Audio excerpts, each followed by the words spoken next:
We are back, week 2 with 89 with Steve Smith Sr. and James Palmer. Steve, I got to say something right out the gate. I got a text message from you on Sunday, and there you were, arm in arm with a bunch of members of our armed forces. I was trying to pick out the stadium. I think it was Arrowhead. Were you at Arrowhead on Sunday? I was at Arrowhead, had the opportunity to record MIJ Most Interesting Jobs, and got an opportunity to work with our armed forces, the U.S. Army, do the flyover, coordinated all that. So that episode is coming out in a few weeks, and we had a ton of fun. You were in the plane? Hey, man, you got to watch. You got to watch and see. I hope you don't have a Terrell Davis where you just go unconscious. I am scared of heights, and gave me opportunity. But no, I did not fall asleep. Actually, I did fall asleep, but I did not go night. Night. I didn't go sleepy. I didn't go sleep. Yeah, maybe that's why when I jumped out of a plane the other day with TD, but he didn't jump. He waited for me on the ground. And I jumped out with I jumped out with the guys who come out pregame with the Broncos. You know the thunderstorm they're called. Yeah. Skydivers come in the stadium. I jumped with them. TD waited for me on the ground. Listen, you made a call in week 1, Steve. Yes. You made a call. Let's see it. I don't really think Harrison was going to do a lot. Not because I don't believe he can play. I'm just not sure rhythm-wise where Kyler Murray is after being out so long. That's going to take a little bit of time to get back in football shape. That's why I'm not surprised. But what's going to surprise me is when he explodes, is it going to be 170 or 200 yards? That's the part that I'm ready to see. Great call by 89. Yes, I spoke third person. Steve, you saw this coming from Marvin Harrison Jr. You saw it coming from Marvin. He goes for 130 on 5 targets in the first quarter. 4 catches, 5 targets, 130 yards, 2 touchdowns in the first quarter of his second game. It was remarkable. The way Marvin Harrison gets in and out of his breaks, fantastic. No wasted movement. He had the back shoulder. Bro, they ran a back shoulder on their own 1-yard line, backed up to Marvin Harrison. Give me that ball. Just unbelievable. I'm looking at all my notes because I have so many pages of notes. He kind of shows you a touch of everything, didn't he, Steve? Like everything in his toolbox. He gave us a wow. Strength. He gave us a hell of a catch. He gave us a great route. He gave us a oh my goodness. He gave us a ooh, he's the guy. And he showed very early he's a guy that will and can take over a game. Bottom line, can take over a game. He can. Well, I remember, Steve, because he didn't have his pro day this past year coming into the league. Didn't do it. Really just prepared for the draft. Prepared for the NFL. He didn't prepare for the draft. He didn't prepare for the combine. He just prepared for his rookie year, which is going to be interesting moving forward because talking to some people around the league, it's if he goes out and wins rookie of the year and plays the way a lot of people think he's going to play, if you're in that small group of people that have the ability to check every single box like Marvin Harrison Jr. did, you're going to see more guys do this. Prepare for the league and not prepare for the combine. That's the problem is every guy is going to think they're Marvin Harrison Jr. Yeah, but they're not. That's the point. The guys in the league are like, listen, you got to be part of this group. This is not a big group. And it doesn't come around very often. And Junior does not qualify you as 100%. Marvin Harrison Jr. because Marvin Harrison Jr. is good and his daddy was better and you ain't him or his daddy. No, you're not. But you and I together, if you remember, watched him run routes for C.J. Stroud 2 years ago at Ohio State's Pro Day. Yes, we watched that together. And I remember you telling me, like, look, do you see how fewer steps it takes him to go through a route? Fewer steps to go in and out of a break. You're like, he just moves better than everybody else out there. I got to say this before we move on because we got to. I had the best line said to me. I do all this draft coverage, make all these phone calls to everybody, quarterbacks, receivers, what are you hearing, everything. The best line that was said to me this year was an executive about Marvin Harrison Jr. I go, so what's your take on Marvin? He goes, when he walks across the stage next week, they shouldn't hand him a hat. They should hand him his blank and gold jacket. That's what I think of Marvin Harrison Jr. That's pretty good praise for a guy who's yet to play it down, but that's a guy that you just said kind of checks every single box already. Do you think he does this again against the Lions? Real quick. Next week. Did you see the Lions play last week? Yeah. I think here's what I mean by yeah. I mean, yeah, in regards to being dominant, being the number one wide receiver for the Arizona Cardinals, yes. Now, we know being the number one wide receiver does not always mean that you have great numbers. It means that you require a lot of attention that most likely is more than one or two defenders always keeping an eye on you. That's what the design of a number one wide receiver is. People sometimes get statistics confused with your job. A number one wide receiver or the best blocker or the best this means that you have the ears and the audience of your opposing team and the coordinator in which they say, we always have to make sure where is this individual because he can hurt us in whatever area he is, his profession is in, his position, or hey, we have to be alert because if this guy does this, he can really throw us off kilter or wreck our game plan. Yep, 100%. And you know who else wrecks game plans? Justin Jefferson. Justin Jefferson, 97-yard touchdown from Sam Darnold, who could be this year's Baker Mayfield. We'll see. It's not what Justin Jefferson did on this play, Steve. It's what the back judge did, Tyree Walton. What I want you to analyze here as we look at it, the wheels of the former Division II running back from Adams State. Look at him. Look at him. Look at Tyree Walton, second-year back judge out there running faster than Justin Jefferson and the defenders and understanding. That's an offensive mind right there. He says, oh, I already know he's going to back up. Look at him. Scoop. Look at him. Stop, start. You see the hands? You see the hands? That's why look at the hands. He's got some hip movement. And then he backpedals. Now, everybody's talking about how good he was, but if he failed, that's the thing. If he failed, he would have failed, but he didn't. He understood. That's balance. That's why you're getting these younger referees so they can run with these young guys. He was moving. Let me ask you this, because I saw what he had to do, and it made me think about you. When you've been downfield on a play like this, have you ever used the back judge to help you get away from defenders? Oh. Have him get in the way? You know what I mean? Like, he did a good job of getting out of the play. I haven't done it. I've seen a back judge go down.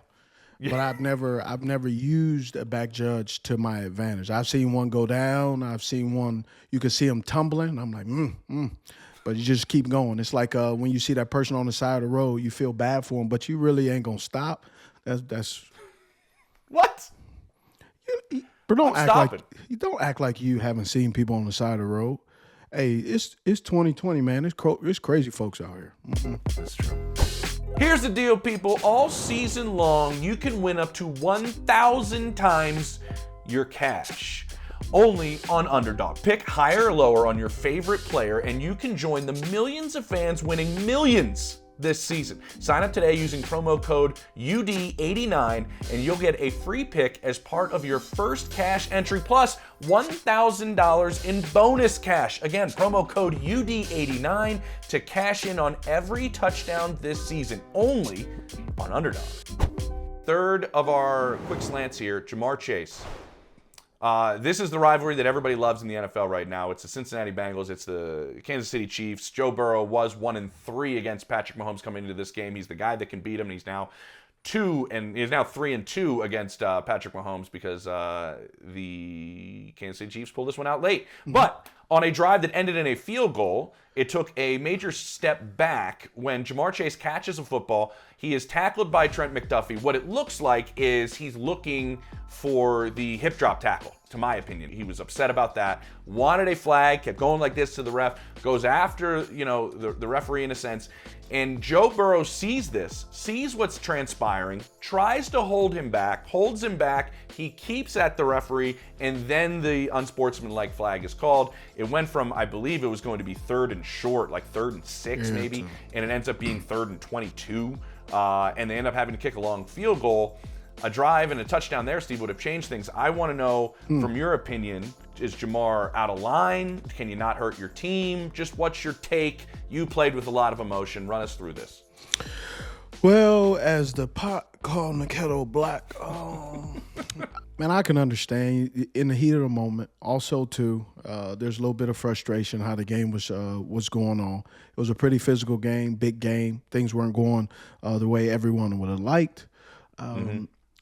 Every season there's a point of emphasis, And you look at that point of emphasis as a time, particularly when that could possibly injure you. And then also, too, sometimes it gets a little testy, right? So I noticed that the referee was able to say what Jamar had said. But I noticed abusive language to an official. Yes, abusive language. But you notice no one kind of said what the referee said to Jamar when Jamar was talking to the referee. So I do kind of think it was possibly one of those things where he said something to Jamar, most likely. That's why we saw him come back? Is that what you're saying? Yeah, he come back, and then the referee said, shut up, get back in the huddle or something like that. It probably wasn't. Does that happen with referees? Oh, man, I've heard a referee tell someone else I was walking by, shut up. Like, oh, it wasn't to you? You were just walking by? Like, I was walking by and somebody, a D lineman or offense lineman was saying they ran a TE stunt or somebody was holding somebody, and the referee responded back in a way that was like, look, he may have held you. I've been watching you hold all day. Shut up. Right? So, and not like, oh, shut up. Like, I'm not saying this in a way that's like degrading. I'm saying it where there's conversations going. Referees and players have a reputation of missing calls or they overemphasize. So sometimes you are baiting the referee into calling plays or calling penalties because you know their tendency because most of the teams are given this information statistically. So people forget the statistic analytics are not just there for players, not just there for fields and the parlays and all that other crap, but they're also there for human tendencies of what teams call offsides penalties, more offense or defensive pass interference. And then there's times where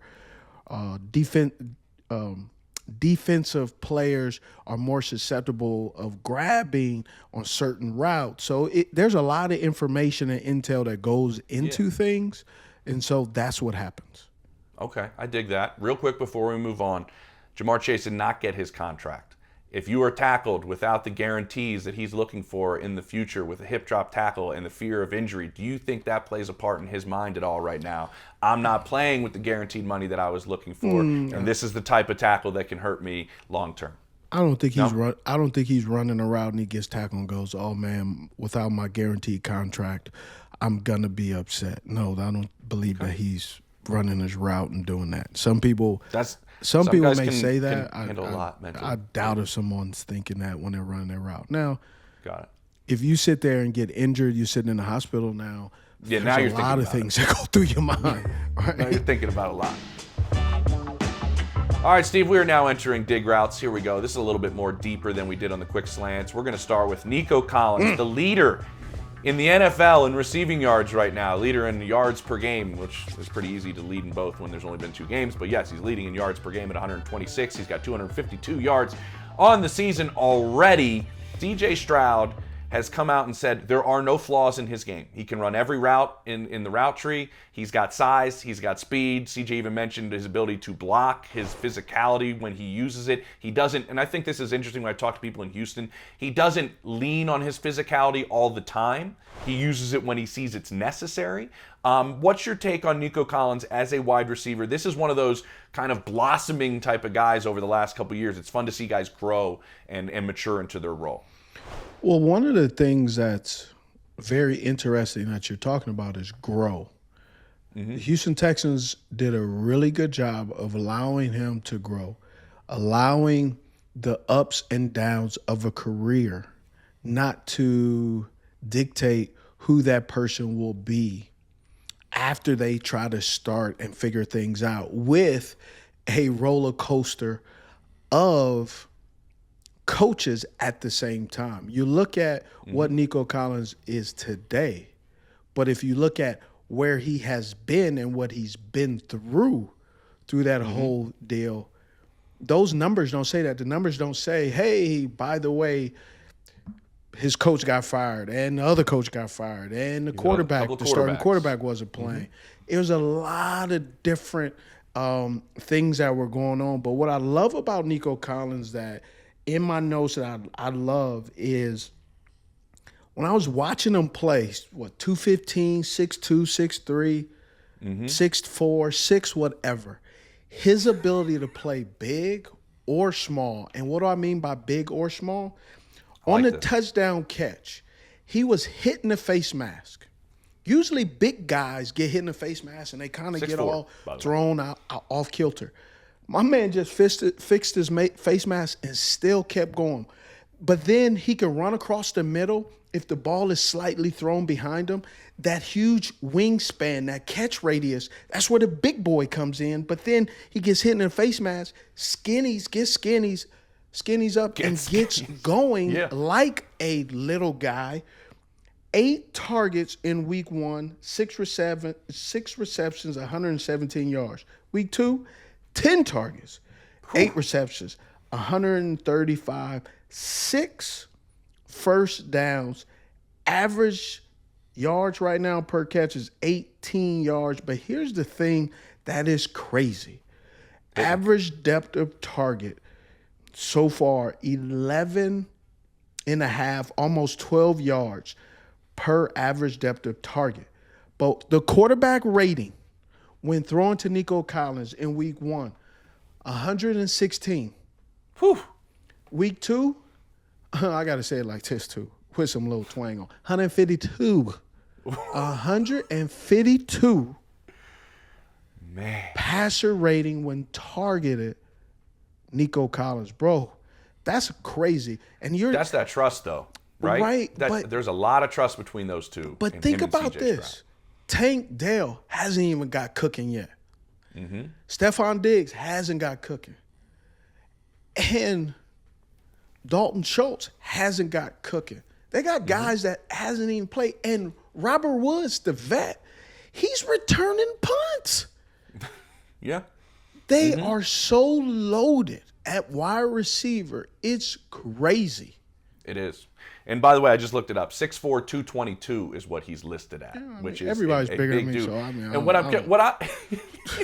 there's a few things I want to ask you about with him because what you mentioned in the growth in the development, I thought this was really cool. 2 years ago, I remember being at training camp in Houston. I had a conversation with Andre Johnson, and Dre was like, "Dude, I covered him forever when he was playing in Houston. We've known each other for a long time." He goes, "This kid's going to be something." So I've been working with him privately, like on our own. The two of us, he needs to learn how to use his body to his advantage, and he has a combination of speed and size, which we know, Steve, right? Dre had. Dre was a barrel-chested, huge individual that could move. And Dre was ridiculous, man. He really was. He really was. And with that deep old voice. Oh, yeah. So he said to me, he said, "Nah, Jay, Nico gonna be something. Nico gonna be something." Just watch. Just watch. Yeah.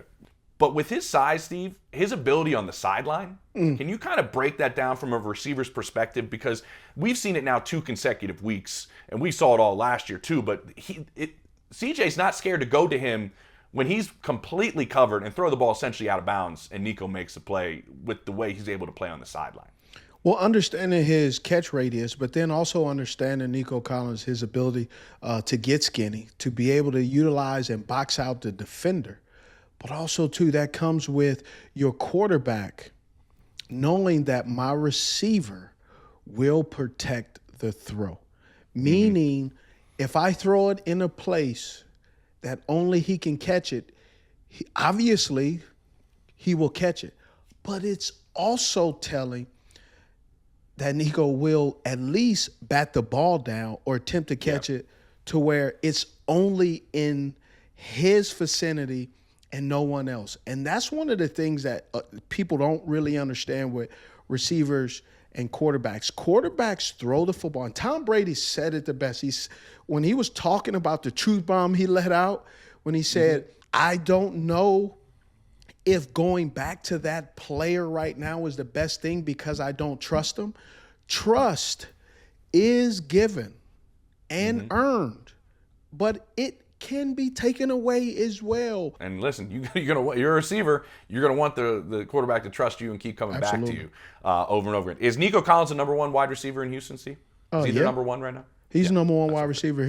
He lines up predominantly outside. He's really not, but he's not a guy that they are gonna just stick outside. He lines up in the inside. All the guys that they have all have different roles. Schultz can line up outside and inside at tight end. And then obviously you see Tank Dell, they line him up all over the place. And obviously Diggs has his ability to line up everywhere. But Nico does a great job of lining up anywhere. But he is their number one wide receiver moving forward. Stephon Diggs is he's a baller. He's their guy. But as far as the future and where the offense is going to run through the pass game, I believe the offense is going to run through Nico Collins first, and then all the other guys will be 2s and 3s. Yeah, if you ask anybody on that offensive staff, Steve, they'll tell you point blank, like, he is a playmaker. We need to get him the football in any form or fashion possible, because he can do things with it after the catch, and obviously he can make explosive plays catching the football as well. Speaking of explosive plays, our second topic, the New Orleans Saints offense. We got 91 points in their first 2 games, Steve. That's tied for the second most ever through the first 2 games of the season. 47 of them came from. The 2009 Saints had 93, and the 1971 Cowboys had 91, just like this Saints team. Do you know what that 09 Saints team and that 71 Cowboys team each did at the end of the season? Super Bowl. Won the Super Bowl. Yeah. So are the Saints winning the Super Bowl? It's early. Listen, but this has been fun to watch. I know you played in this style of offense. That's why we wanted to talk about this. This is Clint Kubiak, probably one of the least covered offensive coordinator hirings in the NFL this past offseason. It was just not talked about. Why is this working for Derek Carr in this offense? Well, a lot of times in this offense, everybody likes to name the quarterback. But really what it has to do with is Alvin Kamara. His ability to run the football and run that stretch zone that they love. Wide zone, and he's a unbelievable decision maker, Alvin Kamara, in the running game. This offense works by effective running game. And when they can run the football as well as they're doing with Alvin Kamara, that makes it so much easier for the quarterback to make not good decisions, to make the right decision. Understanding that this is the perfect recipe, a impactful, steady, consistent running game with a play action and some speedsters on the outside. This thing is unbelievable, and that's why they're really running the score up on everyone. I'm happy they ran the score up on the Cowboys, because that shows this shows kind of like how college is it shows the first game wasn't a fluke. The Carolina Panthers aren't as bad, but it also shows that, hey, maybe the New Orleans Saints are surprising and pretty darn good. I like it. And you know what? There's another trait to Alvin. I've talked to people in New Orleans over the years about this, and it was always brought up. His stop-start ability, his ability to, when he makes that decision, Steve, and it's one step and he's full speed already, that was always such a trait that they talked about down there, that just allows him to, now when he has this outside zone going and he picks his spot and he decides the one step and he's already fully tilted. The analogy that was always used to me was like, dude, he's like a Tesla. Like, you hit the gas and it just goes. Like, that is Alvin Kamara in the way he runs it. But to get into the nitty-gritty of it, and you mentioned the speedy receivers, a lot of these routes they run when they're going deep out of this play action, which is another thing that is a staple of this offense, right? When you take shots out of the play action, is these are a lot of two-man routes like these two. They're putting max protection. They're playing heavy personnel, which you've seen Gary Kubiak do. You've played with that. And I think that plays to a issue that has been Derek Carr's kind of Achilles heel over the years. Is pressure comes, he crumbles in the pocket. I've talked to enough Hall of Fame quarterbacks to say that's just one thing they hate about Carr's game. There's other things about Carr's game they absolutely love. If he's protected like they've been protecting him on these shots with this heavy personnel, how are they able to get just these two-man routes open? How do both of these guys get open then with the way Clint Kubiak's designing this? Because the Kubiaks do a really good job. And I'll give you an example. I was in preseason. We ran a play in Baltimore that we ran so we can show that to a team in week 2. Okay. For that to be ran in the preseason. I've been around a lot of football. That at that time was the first time I've ever heard a coordinator emphasize doing it this way, because he said, listen, I need you to do it this way because when we play such and such, we're going to add the next level to that. Yes. And I'm like, oh. Now, I know offensive coordinators and coordinators today who are doing that, but very rarely do they emphasize it in preseason and telling us this is why we have to do it. And I believe the reason why he had to do that is because that was our first year in this offense. And so everybody was told, this is why we're doing it, so do it right. That's the part of detail. Now, I think, who was it? Oh, Joe Thomas was telling me how Kyle Shanahan would implement the offense coordinator, and I'm linking those two guys. That was the first time I see an offensive coordinator implement the run game and the pass game and the blocking scheme for the offensive lineman as well. And check with the line coach. Hey, coach, that's we're gonna gap that, right? Yes, coach, that's what we're gonna do. Okay, cool. I was pretty impressed with that. So understanding that it is all married and tied together, and it all has to be succinct. That was pretty dope, and I was really impressed with that. That's cool, man. That's deep. That's real. That's a deep cut right there. And to finish this topic out, I want to put this out there. During the draft process, the New Orleans Saints were, Steve, quietly looking at picking a quarterback in the first round. Ooh. They were sniffing around going, maybe we start looking back for our quarterback of the future. They were kind of seeing what their options were, if they could move up potentially and snag one of these quarterbacks that were taken. And I find it very interesting that now you get Clint Kubiak there and you have Derek Carr playing the way he's playing right now. Their quarterback of the future might be on the roster right now. And the thinking might change the way that this marriage has happened between offensive coordinator and quarterback. I think Derek Carr's 33. It doesn't matter about the age. It really just depends on the arm strength. If the arm strength is still there and the decision-making is consistent, doesn't matter the age. They want reliability. They don't care how old you are. Here's the deal, people. All season long, you can win up to 1,000 times your cash. Only on Underdog. Pick higher or lower on your favorite player, and you can join the millions of fans winning millions this season. Sign up today using promo code UD89, and you'll get a free pick as part of your first cash entry, plus $1,000 in bonus cash. Again, promo code UD89 to cash in on every touchdown this season, only on Underdog. Steve, you were driving your son to co-op this morning. You called me on the way back to the house. You were heated. You were like, I am ready to talk about this topic. This is our go route. This is our deep topic. This is where we're really going to get in the nitty gritty. And you were driving in the rain. You had a backseat driver you were dealing with, but you were cool about handling it. Right? Hey, there are some cool homeschool kids. And Deuce is a cool homeschool kid. Just wanted to throw that out there. I like that. But you were ready to talk about this Bryce Young situation. Bryce Young has been benched by new head coach Dave Canales.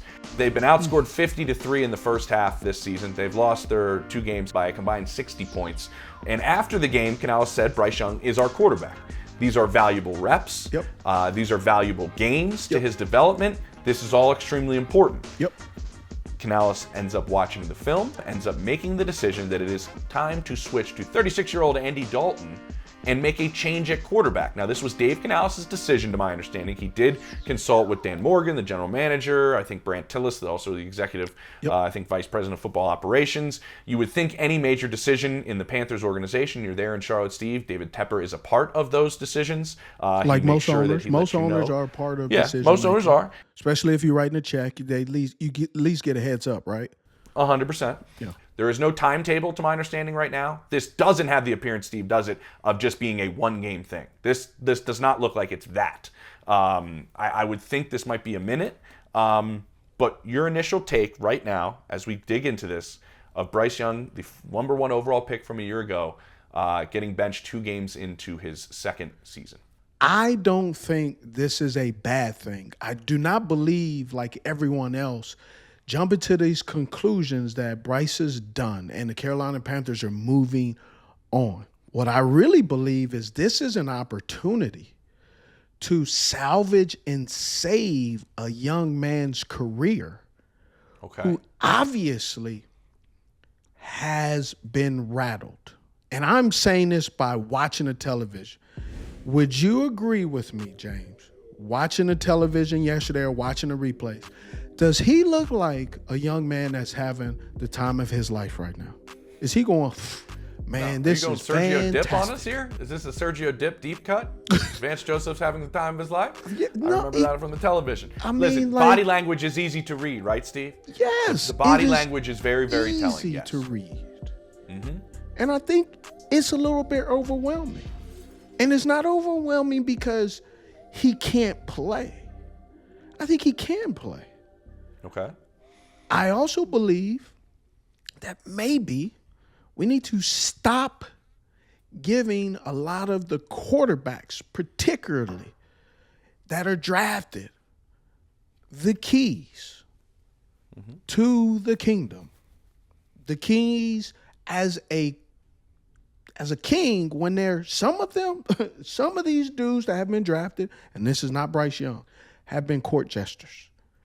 And some are just young prince who need a little bit time to understand their power, understand how and what they're doing.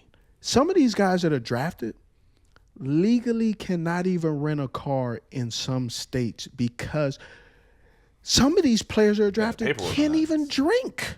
They're not even at legal age to drink.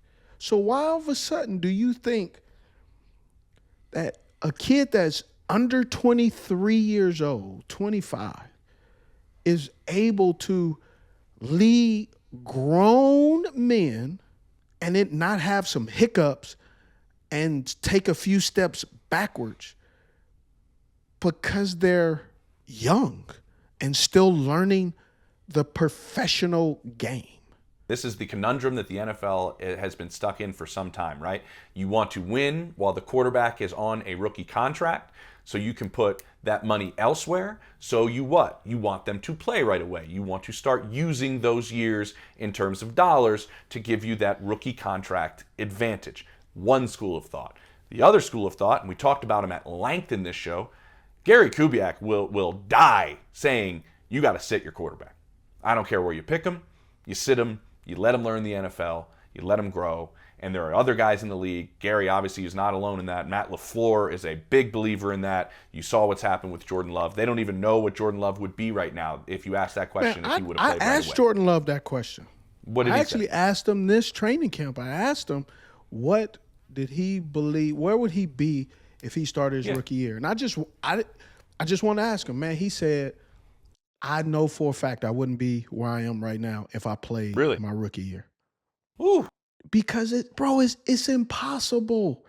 It is impossible to roll out of bed and just ball, right? Mm-hmm. Yes, some people do it, and that's great. The outliers are the ones that make it the problem, Steve, when you say some people do it. Like when C.J. Stroud goes out there and he's sacked 11 times in his first 2 games, and somehow it clicks for him in game 3, and he just rolls through one of the best rookie seasons we've seen.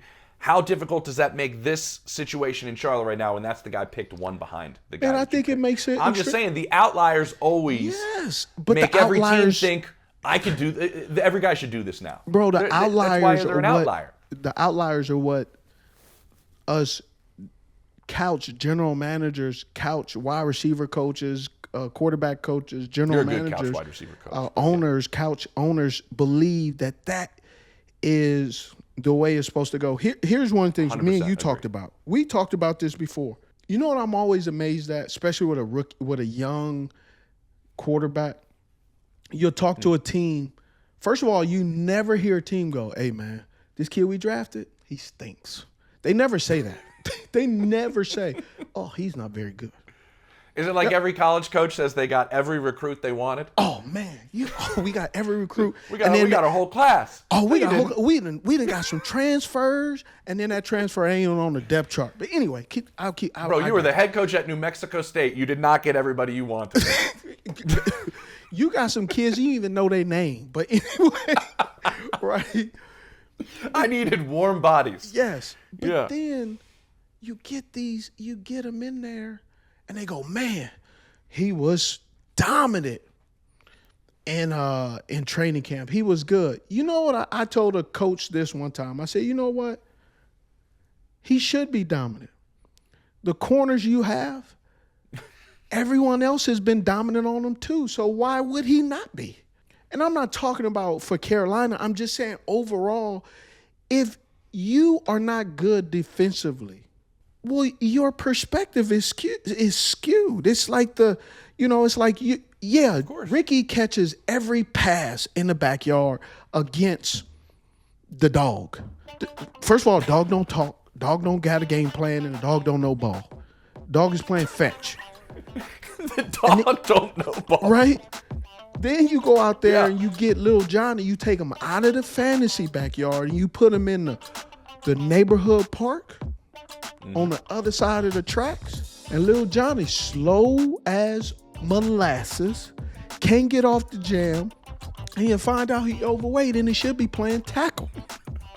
That is the problem. What are you judging it against? I love that point because that's true.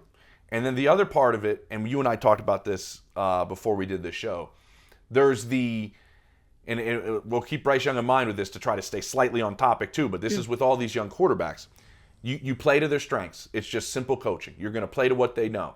But at the same time, when I've talked to enough coaches around the league, but you better start teaching them the other things that they need to learn to play this position in the NFL. Yes. Because you can't just go out there with the stuff you know.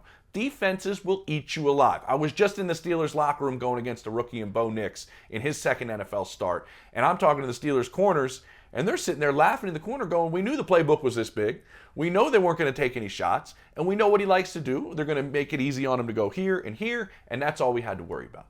And that's true, but also you got to start working, and I'm not just calling Sean Payton out on this, but this is coaches got to go with what he knows, yes, to set him up to succeed, but you better start teaching him all the other things. And that's why this is a process, like you're saying, Steve. It's a process for a young quarterback to grow and learn. We could talk about this forever because it's so true. These coaches, and here's the other thing, the egos of the coaches believe that the last coach they had was an idiot. Oh, he doesn't know anything, so let me go ahead and show you how to do it. And you show them for a game or two. And then it goes back to, oh, he really can't play. Not that he can't play because he's sorry. He can't play because he is hamstrung. Because most of the time during the season, you rarely have the time to sit there and go through, all right, he doesn't take his 5-step or 3-step drop. He takes a step and a half and throws it. Well, that's why the ball gets batted down. So you never do that. So what do? You draw up a play that emphasizes and rewards that bad habit that person, that quarterback has created. And then all of a sudden, when it gets picked off for a pick six, for a touchdown, because you created this offense and plays to do that, and you didn't realize, or you foolishly forgot, the plays that we're putting on all 22 or catapult, whatever you look at, DVR, 36 DVR, whatever you're looking at, those other teams can watch it too. 100%. And they're paying attention. And these coaches don't really look at the deficiencies. They go, okay, we can out-coach him and over-coach him to do these things. And then these other things that he doesn't do well, we'll address those later. And they never address them. They never address them. And then all of a sudden, a player gets too old, and all of a sudden, things look bad. Yep. And then what do they do? One, general manager gets fired first. Then the head coach gets fired. Then a new head coach comes in. And then they start to realize. Start the process over again. It starts all over again. But what they have to realize is collectively everybody's fault. Mm-hmm. And so I love what the Panthers are doing. And I say love because they're giving Bryce Young an opportunity to survive by letting him take a step back, watch the game from a different lens, the sideline. They're not revoking his jersey and saying he's never gonna play. We're saying no, he needs to take a step back because you watch that game, you can tell he was rattled. He was not comfortable. The Bryce Young that we seen smile and joyful, he looked like a kid who was in over his skis. You know what he looked like? And you know I ski. Yeah, you do. He looked like a green skier, the easy slopes that got on the wrong lift, and he's on a double black. And the double black is Willow Maker or Widow Maker. Widow Maker. When you I don't care what ski resort you go to, when you see Widow Maker, I say, now my watch, I am not getting on that one. Take the skis off, and I'm sliding down on my ass. And I will get there eventually. Listen, a few points, and then I have a different angle I want to look at this from a team perspective with Carolina that I want your opinion on. But real quick, when you said the comfort level, that part stands out to me because that was kind of what Bryce Young was hanging his hat on coming into the NFL. I remember being at his pro day down in Tuscaloosa, getting a chance to talk one-on-one with him, and he had that vibe to him, the way he carried his body. Like, this is the coolest guy in the room here. Yeah. Nothing rattles this dude. Nothing. Another tremendous quote was said to me by an official within the Alabama football program. I'll use my southern accent to make it even feel more authentic. He said, "You can drop him in a pit full of rattlesnakes, his heart don't go up one beat." And that is where Bryce Young is as a cool, calm, collected quarterback. That's not where he is now. And that part is concerning in a sense because that has happened over a season and 2 games, Steve, where he has, let's just put it out there, since the start of the 2023 season, he has the worst completion percentage in football. He has the worst yards per attempt, the highest percentage of off-target throws. And he's hesitant throwing the football downfield. Why? Because bad things have happened when he did that. And that's where you see that loss of confidence. And that's why I like that you've gone with the perspective of give the kid a minute to regroup and kind of reset mentally, because everybody is kind of writing him off.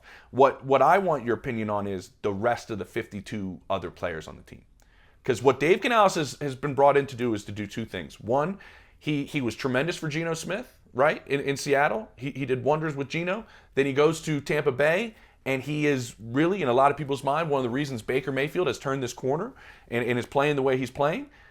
David Tepper saw that and said, I want you to come and do that for Bryce Young, who, let's be honest, had just the worst situation you could be in as a rookie quarterback with the way play calling changed. Head coach fired immediately. All these different things are just not setting you up to succeed.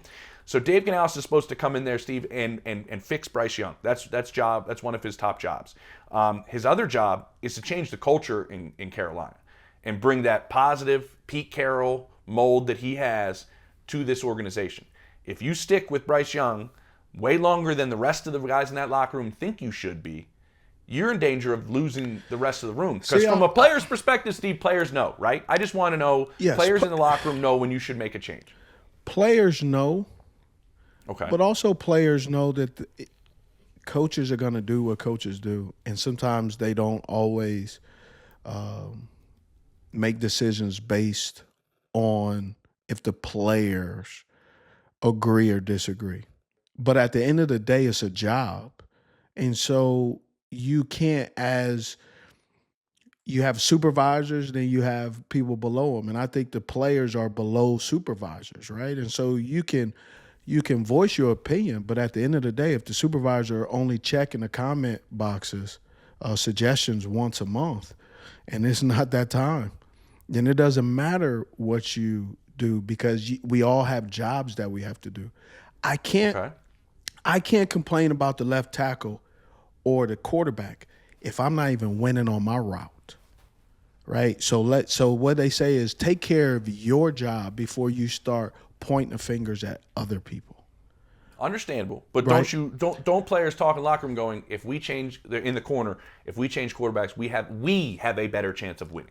Yes, of course, especially the way it was. And it was also, I think it also had to do with things were not improving. That's a great point. That should be noted for sure. Right. Things were not improving. To some degree, they looked like they were getting worse. Yeah. And the other part is, man, sometimes it just isn't his time. Right? I hear people talking about he's done. They should trade him. And if you go back and you watch Bryce Young, right, just because the Carolina Panthers drafted him and it didn't do well, people are starting to act like and forget the Carolina Panthers weren't the only team trying to move up to get Bryce Young. Yeah. Don't act like the Carolina Panthers were, well, this isn't car salesman where they talking about, man, buy this car tonight because it may be going tomorrow. No, there were real people standing in line to get Bryce Young as well, who were trying to move up in the draft to get Bryce Young as well.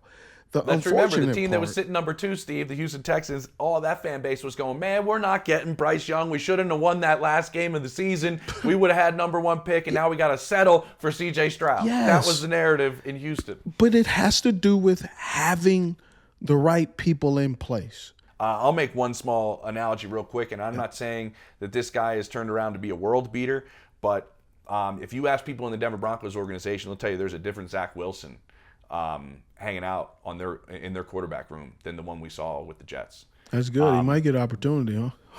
He might.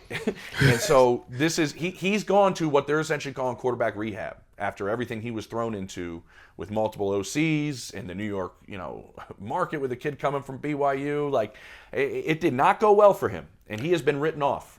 Well, and let's hope the same thing doesn't happen to Bryce Young, because I want to see guys get a second chance. And just the way the numbers game is at the position, Steve, it's so hard to get that second chance. Yeah, once but everybody writes you you off. know what I dislike about even all of this is sometimes we want to throw the player under the bus, and then the coach gets a pass.